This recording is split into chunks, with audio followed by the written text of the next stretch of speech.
What's good? It's your boy Ron, man, and today I want to talk about something serious. Porn addiction, sex addiction affects many people. It affects many men. It affects many women, and it's a hard place to get out of. Once you open up that door, it's really hard to get out of, and most people don't get out of it. Most people don't want to talk about it. It's one of those things a lot of people do in private. It's like a secret life they have. They come home from work, they get straight to the laptop looking at the porn. Or you have some people, they're just sex addicts. They must have sex all the time. And these type of things lead to other things. Why do you think, and I'm going to use men as an example, a man will get married and he will cheat on his wife continuously? That's not just a mistake. That's something that man was struggling with before he got married. And he didn't take the time to understand how to deal with his lustful thoughts.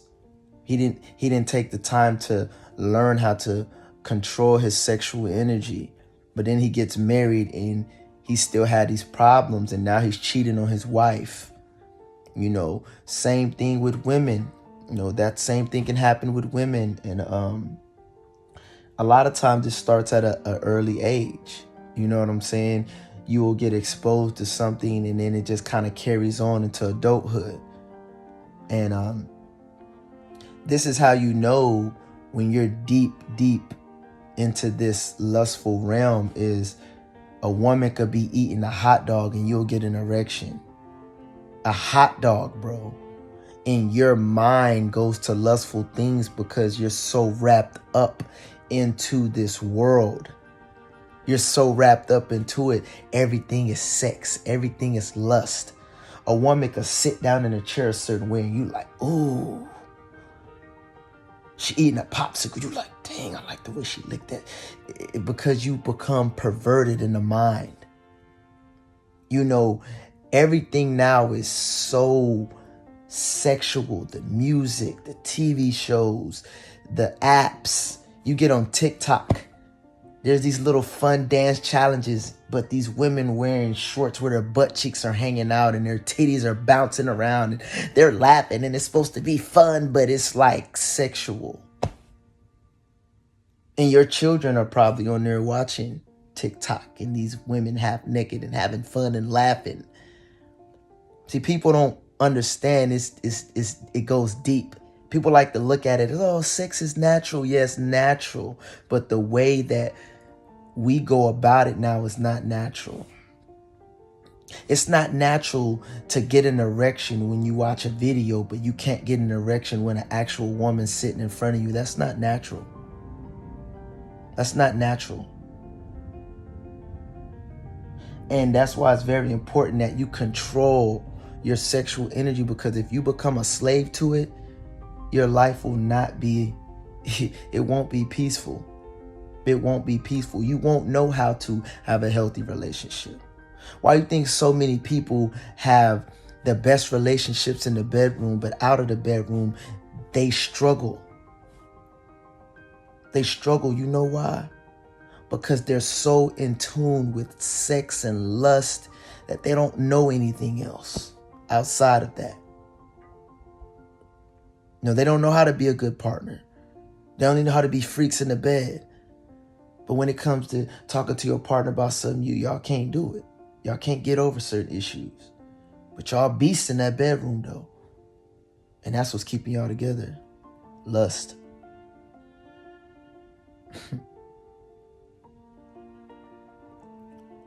It's very important that you tame your sexual energy. And people think just because you start getting to a point where you gain more self-control and you stop looking at porn and you stop having sex with all these different people, that things just, all those thoughts go away. No, you're going to deal with those thoughts every day until you die. But you know what makes a difference is you're conscious of what you look at. You're conscious of your actions. You don't put yourself in situations to mess up. As soon as you have those perverted thoughts, you redirect your thoughts to something else. You know, that's the only thing that changes. What changes is your self-control gets stronger. You gain more sense of self. You're more aware. You make the decision to not do it. Like when I used to work at the rehab center, we used to tell, our clients that, hey, or our patients that, you're going to deal with the addiction probably for a long time or every day, right? But what helps you be better is when you have those thoughts is to not do it. And you deal with today's problems, not the past problem, not the future problem. You deal with today. If you start having those urges to do it today, you say, no, I'm not going to do it today. And you do that for the rest of your life. That's it. Self-discipline, self-control. Paying attention to what you look at, the people you're around. I've struggled with it. That's why I could talk about it. Other people struggle with it. They may not talk about it. Yes, I'm at a better place now where I can overcome those urges. And yes, sometimes I fall victim to it, but I don't allow that to consume me. See, before when I was younger, it would consume me. Now it doesn't consume me. I have power over my flesh. And it's just kind of sad to see that anything goes. Anything goes now. Anything goes. And these women with these OnlyFans pages and talking about, oh, I'm liberated. No, you probably have an addiction. You probably have an addiction to sex. You probably have an addiction to lustful things and you don't even know it. It's liberating. No, you're just addicted. You're caught up in a very dark world that you may not get out of. It's not normal. It's not normal. When you don't deal with these things, it will affect your life. That's why you have the men posting their families on Instagram smiling, but then outside of Instagram, when they're at work, they're flirting with their coworkers or sleeping with their coworkers or getting numbers and just being such a great husband outside of Instagram. Sleep with other women, get numbers. You know why? Because they did not deal with the problems they had before they got married. Now they're married and cheating. Happens every day. It's happening right now. And I try my best to just control what I watch, control what I listen to, and control who I hang around. Because if not, man, this life, it will consume you, man. This sexual stuff will consume you, bro. And you don't want to be that way.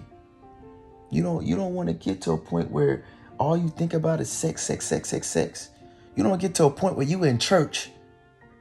You in church.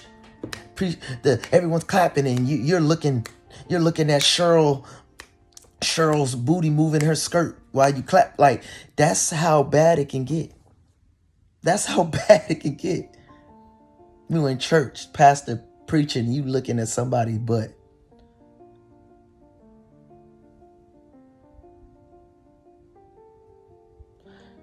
You just have to want to be better. And once you want to be better, you will do better. You have to be motivated every day. You can't just be motivated sometimes. This is an everyday thing. And the beauty of it is when you get married, you can do all these nasty things and just be real freaky with your woman. Because you married. Y'all is one now. But the problem is a lot of us aren't one with anybody. We just do it with everybody. Just do it with everybody. Look at all these nasty images and videos. And now this is the norm for us. But it's not normal.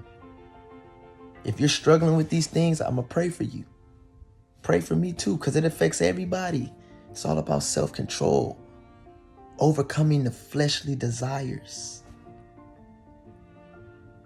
Let's hold each other accountable. If you're struggling with this, go to your pastor. If you don't have a pastor, go find one.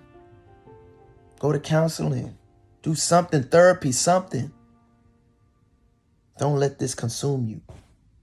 It's your boy Ron, I'm out.